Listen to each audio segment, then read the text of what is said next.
Samsung usually updates Android versions fine, but when it comes to their own software, even flagships have been left behind at times.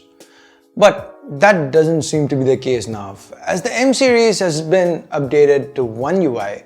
After all the diplomatic answers that we've received over the past months, this has been a pleasant surprise. In today's video, let's see what One UI brings to the M series. Now, if you do end up liking what you've seen here, hey, consider turning on notifications by hitting that bell icon. My name's Ash, you're watching C4E Tech. Most of us are probably familiar with how One UI looks and feels. We've seen it on plenty of devices from the S series all the way down to the A series, so I'm not really gonna delve too much into the visual aspect of things, how the settings and other menus look. Now, if in case you're interested in finding out more about One UI and the visual side of things, here's a card to a dedicated video on that topic. Feel free to check that out.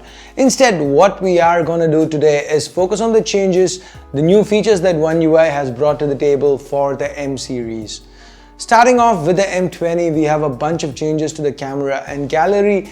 The biggest of these changes is the inclusion of the AI Scene Optimizer. Opening up the camera app, we can see this swirly little circle here.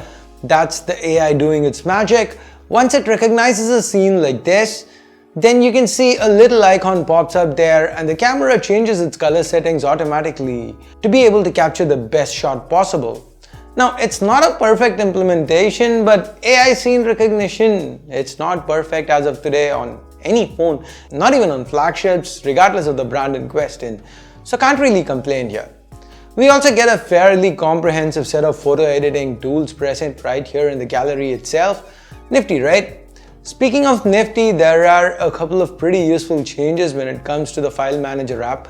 First up, a new storage analysis tool does what it says.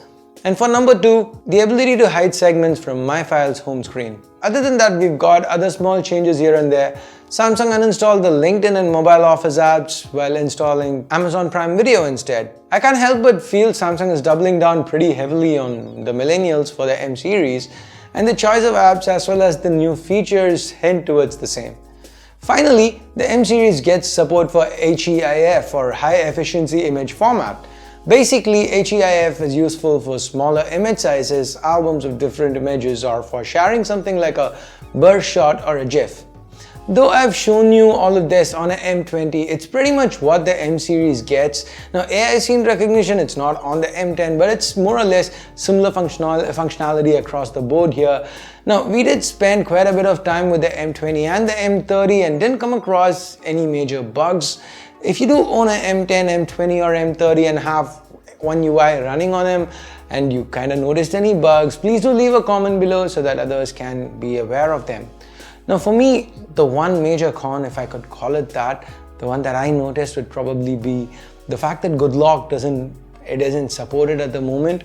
But that's more of a at the moment thing than anything else. It's not really a con because it's only a matter of time before Samsung adds support for it, given Samsung's entire move towards One UI. So overall, what do I think about the One UI update? Obviously, the visual changes are great. It's a lot more polished and smooth compared to Samsung experience, but has the speed or performance of the phone improved? To be honest, we don't really think so. In fact, we did a speed test a few months earlier when we pitted the Galaxy M30 against the A30. Both have similar hardware, the difference being Samsung Experience versus One UI, and Samsung Experience actually won performance.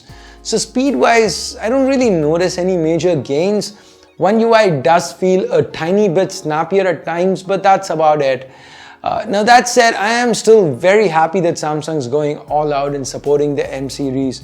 In fact, at launch when we asked about One UI for the M series, Samsung was very non-committal.